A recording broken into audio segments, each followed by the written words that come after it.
This week's video is another gig diary.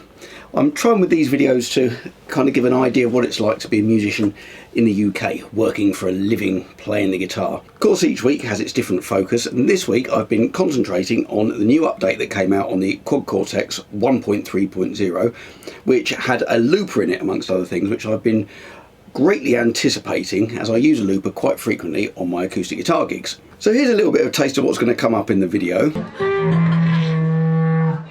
Done it again. What do I do? Fortunately, things did get a little better.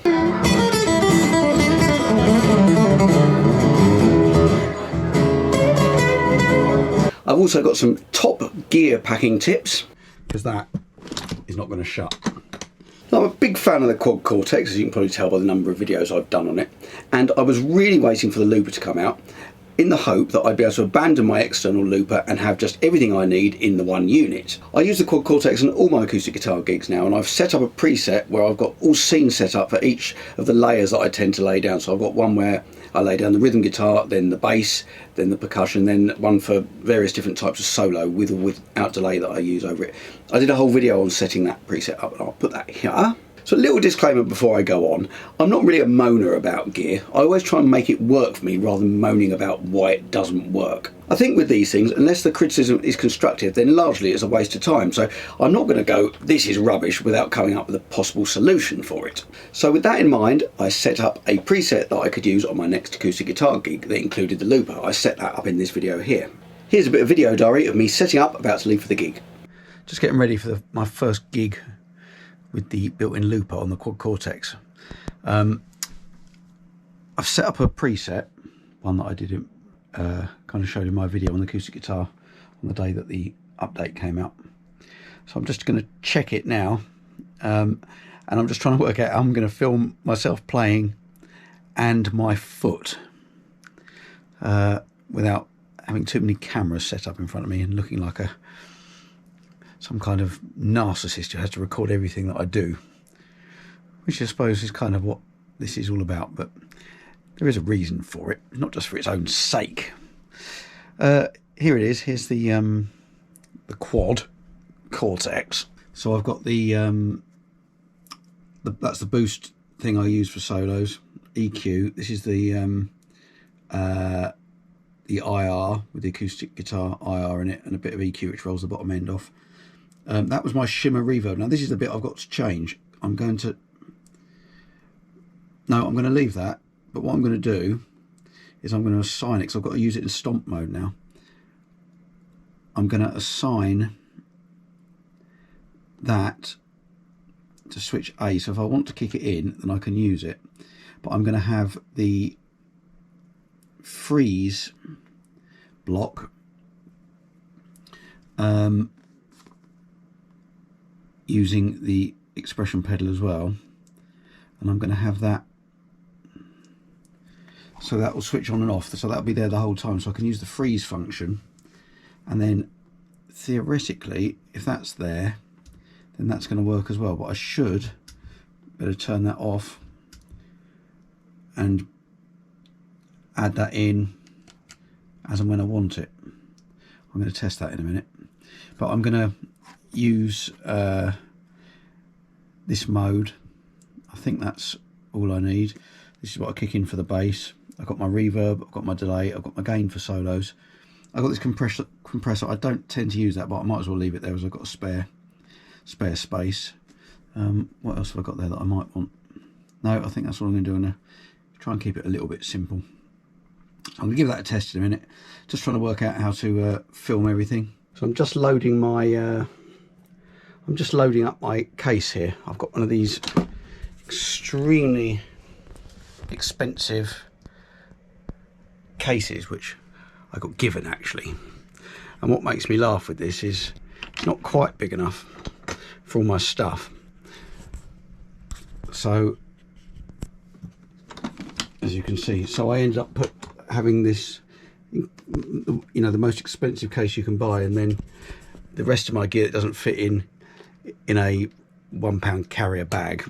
Here we've got the expensive case and the stuff that doesn't fit in it. My nice expensive flight case. anyway, due to my paranoia from everything going wrong a couple of weeks ago at the same venue I'm playing at tonight with all my gear failing, I've got, let me show you. So I've got, that's the power supply. I did a video on that as well, replacement power supply for the Quad Cortex, and the one it shipped with in here.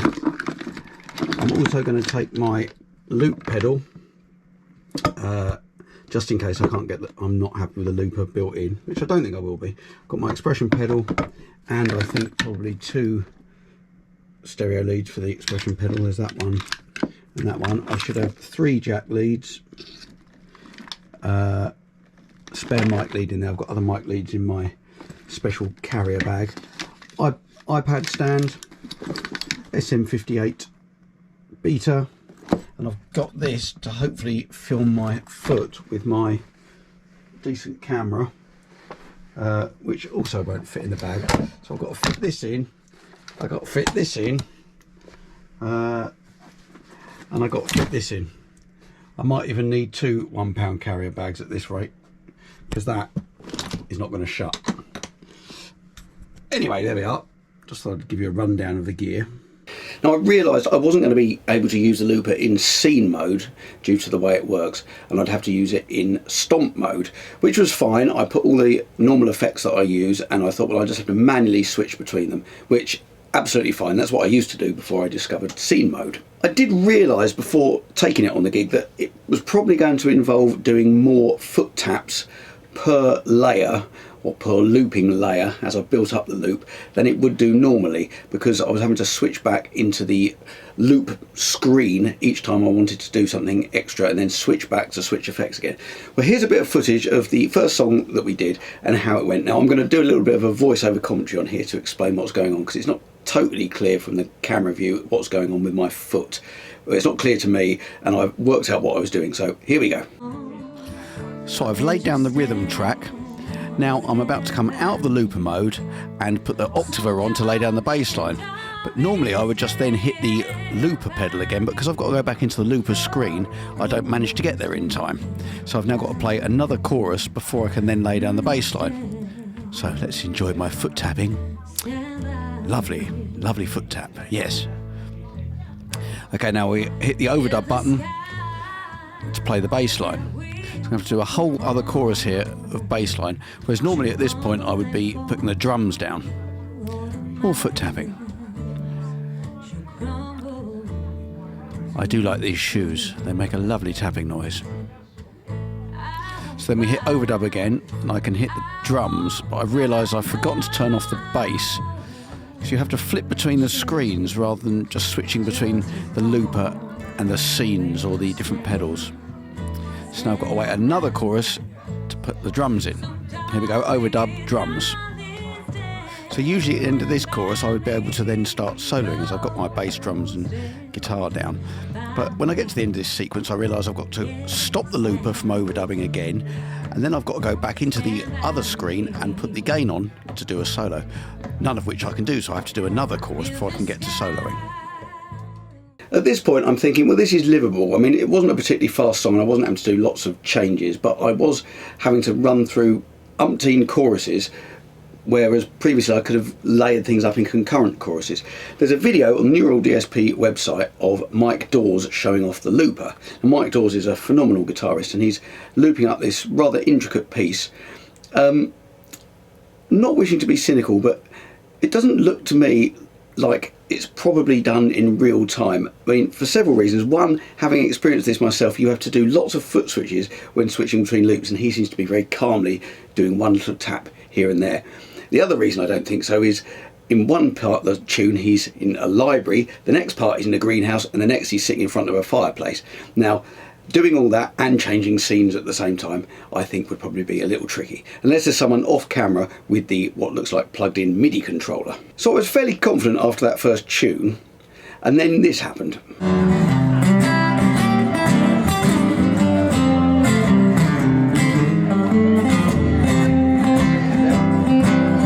Now if I call him on the telephone, then I tell him I'm all alone. By the time I count from 1 to 4, I hear him on my door.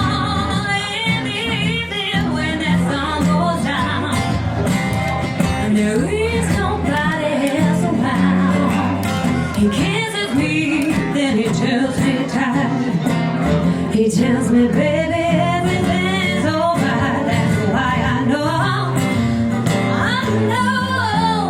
hallelujah, I'm loving so. Completely lost all this. Completely buggered.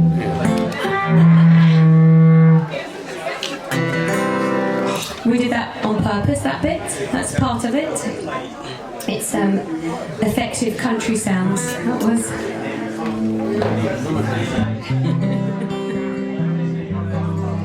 It's going so well.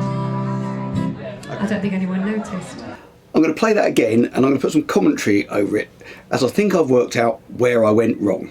Now, this is a lot of user error involved, but the user error was kind of caused by it being quite difficult to use. But I do accept it's me at fault, not the unit in this. But let me explain what's happening as it goes along. So I'm soloing over the two A sections at the start of the sequence, then Christabel's going to start singing over the B section. At the end of the solo I turn around as obviously the guitar's too loud or too quiet. When I turn back thinking I'm on the loop screen, I hit the button that would take me out of the loop screen. Unfortunately that switches me to another preset. Fortunately, that preset also has a looper on it, so I don't just end up with complete silence. At this point, I realise what I've done. I now start pressing random buttons to try and get back to the other preset, but I can't work out what I've done because I didn't realise I'd flicked presets. Somehow I've also clicked the two buttons together and I've got into the preset mode.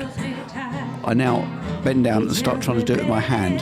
I'm now in a complete mess. I've gone into a completely different preset, which doesn't actually even have a looper, or it's flashing as if it's about to go into that preset.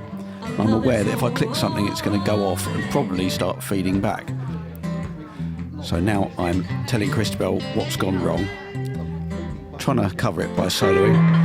Then I hit that button, which causes it to feed back as it goes into an electric guitar preset. Purpose, that bit. And then, having learnt my lesson, I did it again.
Took a break a few songs after that and I thought, well, what am I going to do to resolve this?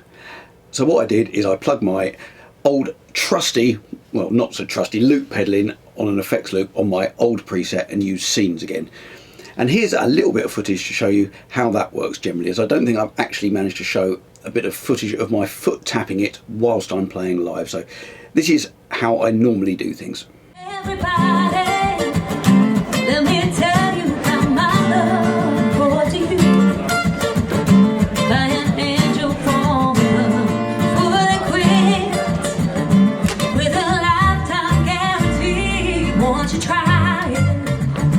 I am sure that you'll see. Without love, there's no reason to live without you. Oh, what would I do with the love I give? All my loving to you I'll be giving. Now I like the looper on the Quad Cortex. I like the way they've implemented it. I like the little progress bar which tells you where you are in the loop, especially if you've done a long loop and it's maybe containing some similar elements within the loop, it's nice to know that maybe you're coming to the end of it, and also when you're layering up, you know when you've reached the point at which you started recording before when you're overdubbing. I think the problem here isn't with the device itself or the implementation of the looper. I think the problem is it's asking it to do too many things. It's like if you're driving along, listening to music on your phone, you're using it for your sat nav, then your wife rings. Your music stops, you get to a junction, you don't know which way to go. If you had a separate MP3 player, a separate sat-nav, then your wife ringing might still be annoying, but it's not going to make you take a wrong turning. So I've been thinking about how I can make this work, and one obvious solution is to get a MIDI foot controller. But then I thought, well, all I'm doing then is really swapping the MIDI foot controller for the loop pedal, which largely seems a bit pointless as I've already got 1 or 2 loop pedals, which I don't have to go out and buy. I guess if I got a big MIDI foot controller that had extra expression pedals and lots of other foot switches for doing different scenes, that would be a different matter. But then I'm ending up with more gear to try and simplify things, which is kind of counterintuitive really. That's not what I'm trying to achieve. So my suggestion, wanting this criticism to be constructive, is that maybe the looper could be permanently assigned 2 foot switches on the Quad Cortex. So no matter which scene you're in, for example, or if you're in stomp mode, which pedals you've got activated, 2 of the pedals are always assigned to the looper. So you've got one that does the recording overdub and one that does a start stop, much like a standard 2-button looper does. Anyway, on to the next gig. Now I have to confess, by this point I'd abandoned the idea of using the looper, so I'm back to my normal loop pedal. But as this is a gig diary, I'm including the second gig. Now a strange thing happened to me. Now I don't know if you can see this, in fact it doesn't look like much, but I managed to quite badly bruise my finger. I don't know how I did it, it's never happened before. I was carrying my gear in and I got in and I started setting up, and all of a sudden I got a pain in this finger and it completely swelled up here and I could barely bend it. I put some ice on it and luckily it went down enough for me to be able to play, but very worrying, never happened before. Also, the other thing I'm suffering from is when I stand up and play the guitar, it digs in my ribs and I'm in pain. I feel like I've been punched in the ribs. This is what it's like being a professional musician at the front line, all these injuries you end up sustaining, but I've got a massive bruise here now. I normally put a strap, put some padding on here, but I forgot yesterday, so my fault. Anyway, I'm sure I'll get over it, but that's just the physical toil that it takes on you. I think people think just standing there playing the guitar is easy. So here's a bit of footage of the gig. It was a covers gig. It's the first time I've played at this venue, but I did play one song of my own. I had several people who hadn't seen me playing for a while, who used to come to my gigs, as this was the first gig local to where I live for quite some time. Quite a few people asked me to play one of my own songs, so here we are. Here's a bit of footage from my own songs. If you haven't checked out my original material, I've got quite a lot of stuff on Spotify and some videos on YouTube. If you fancy having a look, it's all linked off my website, which is www.iamtjwalker.com, so head over there and check it out. So this first track is called Cowboy Out of Me. You're gonna let my truck stop, tear him off this old black top, gonna throw down the tailgate, crank up my favorite mixtape. Now the 2 of us are out here, got a cooler full of cold beer, nowhere else I'd rather be, under the stars just you and me. In the moonlight you look so right, heartbreakers on the stereo, a big old skyhouse it was starlight, serenade you like a redneck Romeo. When we're out here wild and free, it's everything I wanna be. You bring the cowboy out of me.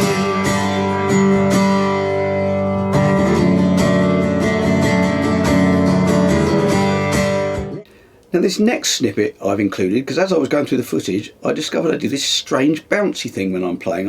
I've noticed in other videos when I'm sitting down my leg waggles like crazy, but I'd never noticed I do this bouncy thing, so here we are. I just embarrassed myself. I thought I'd include this.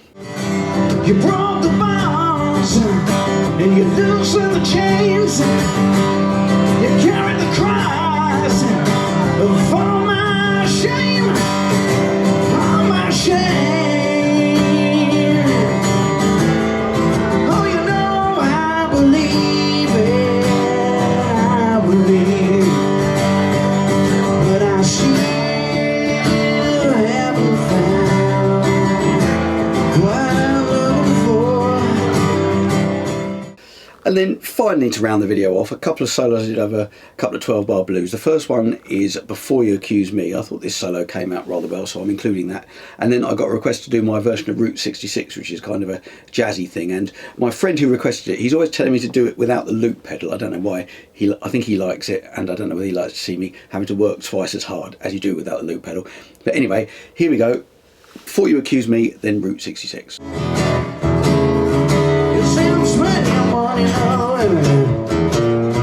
And you're taking money from someone else.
To this tiny tip,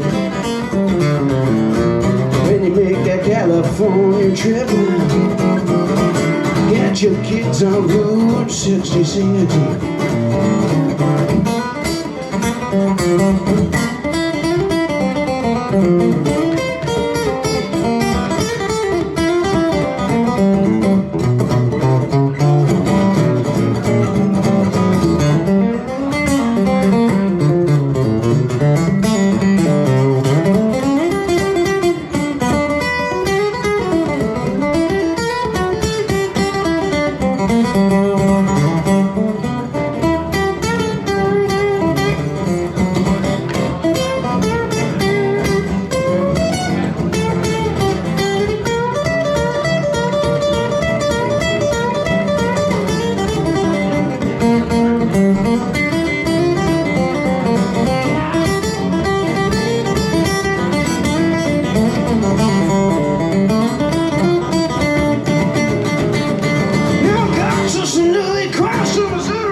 Oklahoma City looks mighty pretty, I see. Amarillo, Gallon, New Mexico, that's Arizona, don't forget Winona, Game on Paso. Well, I hope you enjoyed the video. Please leave me a comment. Let me know what you think about the Quad Cortex Looper, and if I've got anything wrong on here, like whether you can indeed use it in the scene mode without an external pedal. Always useful to know. I'm learning loads off these videos. People leaving me comments of things that I've missed or got wrong, inevitably. Also, hit subscribe. I'm doing at least one video a week on gear or gig diaries. I'm doing all kinds of things, so please hit subscribe and hit the bell so you know when I've got a new video coming out, and I hope to see you next time. When you make that California trip, get your kids on Route 60. Get your kids on Route 60. Get your kids on Route 66.